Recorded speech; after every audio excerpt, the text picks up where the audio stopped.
Dear champs, कैसे हैं आप सभी।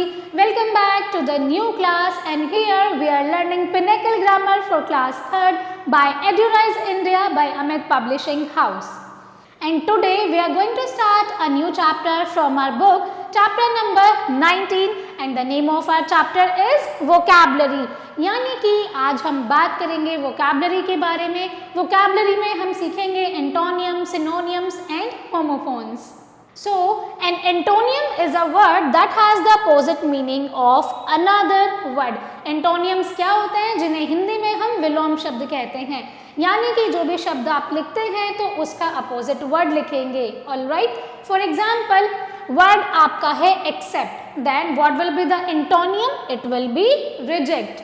Allow, disallow, beautiful, ugly, blunt, sharp, clever will be stupid, cheap यानी सस्ता, then dear, deep is shallow, defeat यानी कि हार, then it will be victory, enemy यानी दुश्मन, फ्रेंड यानी कि दोस्त, ever, never, fast, slow, gain, loss, honest, dishonest, increase will be decrease, junior will be senior, minimum will be maximum.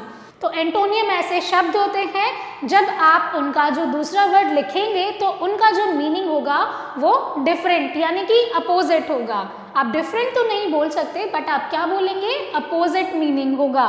हार है तो अपोजिट जीत होगा, गेन है तो अपोजिट लॉस होगा, डिफीट है तो अपोजिट विक्ट्री होगा, positive will be negative, real will be imagine. जो वास्तविकता होती है उसे हम क्या कहते हैं? उसे फिर हम इमेजिन कहते हैं। ऑलराइट, फिर हमारे पास है above will be below, active, inactive, beginning, and.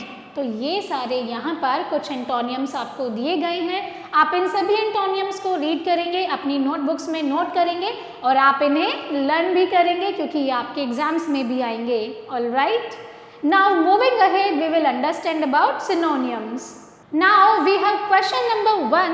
Fill in the blanks with the antonyms of the words given in the bracket. अब ब्रैकेट में आपको जो वर्ड्स दिए गए हैं given blanks में उनके antonyms आपको लिखने हैं। So first sentence we have dash alone than in bad company. Then आपको ब्रैकेट में वर्ड दिया गया है worse जिसका अपोजिट आपको लिखना है, that will be better. Alright. A mango taste sour. Sour का अपोजिट क्या होगा? Sweet. Neem has a bitter taste. The day was cold. Work hard in order to pass the exam. तो ये सारे एंटोनियम्स हैं गिवन ब्रैकेट में दिए गए वर्ड्स के। Now we will understand about synonyms. Synonyms क्या होते हैं? पर्यायवाची। A synonym is a word that has the same meaning as another word. यानी कि एक दूसरे से मिलते जुलते हुए जो शब्द हैं, यानी कि जिन शब्दों का अर्थ सिमिलर होता है उन्हें हम सिनोनियम्स कहते हैं। फॉर एग्जाम्पल एसेंट यानी कि consent, then we have allow and permit, इन दोनों का ही जो मीनिंग है वो सेम है। अबेंडन और लीव यानी कि छोड़ देना, अबेंडन का मतलब भी होता है छोड़ देना और लीव का मतलब भी क्या है? छोड़ देना। तो यहाँ पर जो दो अलग अलग वर्ड्स हैं उनका जो मीनिंग है वो सेम होगा। We have alive and lively, दोनों का जो मतलब है वो सेम है। वर्ड्स अलग हैं पर मतलब दोनों का सेम है। Big, large, beautiful, pretty, care, concern, catch, capture, difficult, hard, disaster, then we have calamity and finish, enemy, foe, faithful, loyal, fate, destiny। तो ऐसे शब्दों को हम पर्यायवाची शब्द कहते हैं यानी कि synonyms। And here we have a list of synonyms। आप सभी को क्या करना है बच्चों? इन सभी synonyms को याद करना है, अपनी नोटबुक में लिखना है क्योंकि ये आपके एग्जाम्स में भी आएंगे। Now we have question based on synonyms. Replace the underlined words with the given synonyms. अब sentences में जो words underline करके दिए गए हैं उनकी जगह पर आपको उनके synonyms लिखने हैं। For example, the man asked the policeman to help him. यानी कि यहाँ पर जो word है ask उसका synonym क्या होगा? यहाँ पर उसका synonym होगा requested, यानी कि ask पूछना या फिर request करना। So the man requested the policeman to help him. तो यहाँ पर आप लिखेंगे requested. Then please place this pile of newspaper on the table. तो यहाँ पर आपको पाइल का सिनोनियम लिखना है। The synonym of pile will be heap. Now the road has to be wide for this truck to pass, यानी कि ये रोड वाइड होनी चाहिए so that truck easily pass हो सके। So synonym of wide will be broad. Then we have there is nothing interesting on TV. All the shows are boring. Boring का synonym होगा dull.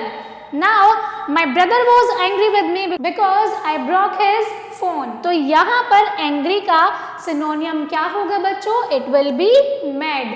Now she annoyed me with her silly questions. वो हमेशा मुझे अपने silly question से annoy करती है। Now यहाँ पर annoy का synonym होगा बच्चों bothered. I hope it was very easy to understand. तो इन सभी की प्रैक्टिस आप करते रहिएगा और इन सभी एक्सरसाइज को अपनी बुक्स में फिल कीजिएगा। Now we will understand about homophones, यानी कि homophones क्या होते हैं। Homophones are words that have the same sound but different meanings and spellings. Homophones ऐसे वर्ड्स होते हैं जिनका प्रोनाउंसिएशन या फिर साउंड सिमिलर होता है बट उनकी स्पेलिंग और उनका मीनिंग अलग होता है। फॉर एग्जाम्पल एक्सेप्ट, एक्सेप्ट होता है स्वीकार करना। आई एक्सेप्ट योर एपोलॉजी, मैंने तुम्हारी जो माफ़ी है वो स्वीकार कर ली है। Then we have accept. Now all except Rohan were present, Rohan के अतिरिक्त सभी बच्चे प्रेजेंट थे। बिसाइड, यानी कि बिसाइड का अर्थ होता है my bag is beside the chair, side में, मेरा जो बैग है वो चेयर के साइड में है। बिसाइड्स होगा besides book, he also likes movies, books के साथ साथ उसे मूवीज भी पसंद हैं।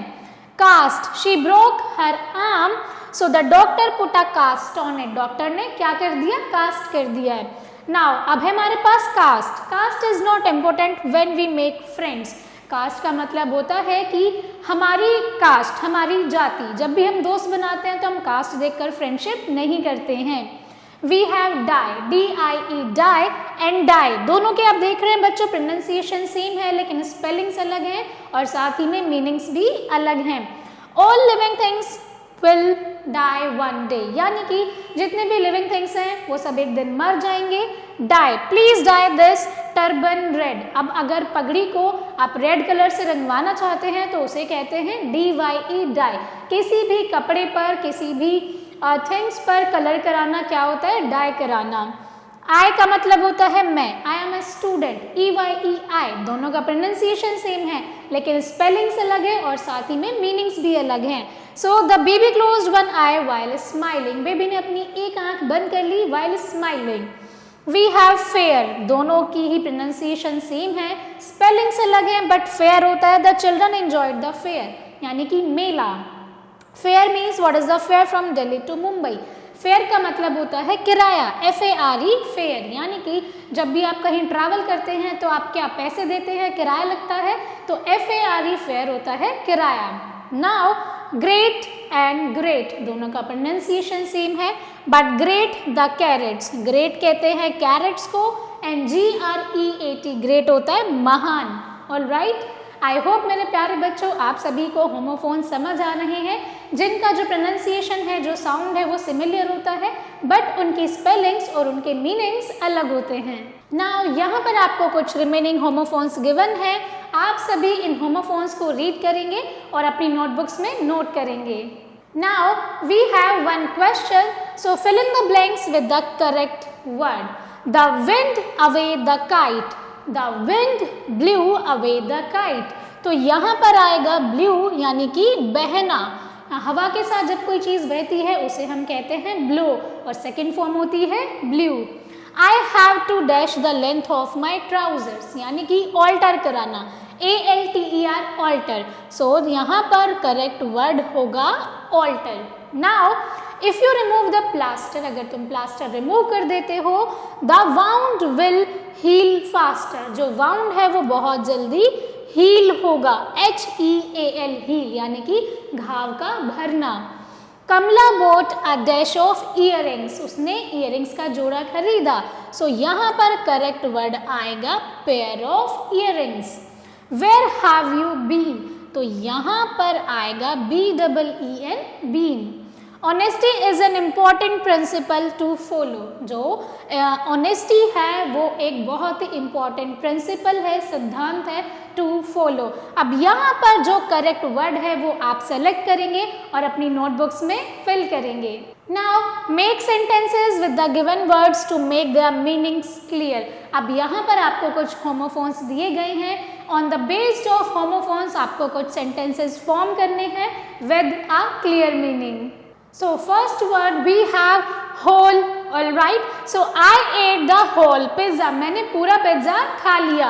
And second whole HOLE whole means गड्ढा या फिर छेद you can say. There is a large hole in my socks. मेरी socks में एक बहुत बड़ा hole है. Second is ATE ate. So I ate apples in the morning. मैंने morning में apples खाए. We have in and INN. I am in the market. मैं market में हूँ. We stayed at a cozy inn during our trip. हम अपनी trip के दौरान कोजी इन में रुके थे. I lived there for 3 years. मैं वहाँ 3 साल तक रही हूँ. I have 4 pens. मेरे पास 4 पेन्स हैं. क्योंकि यहाँ पर दोनों का प्रोनाउंसिएशन सेम है लेकिन मीनिंग अलग है. FOUR 4 होता है 4. All right.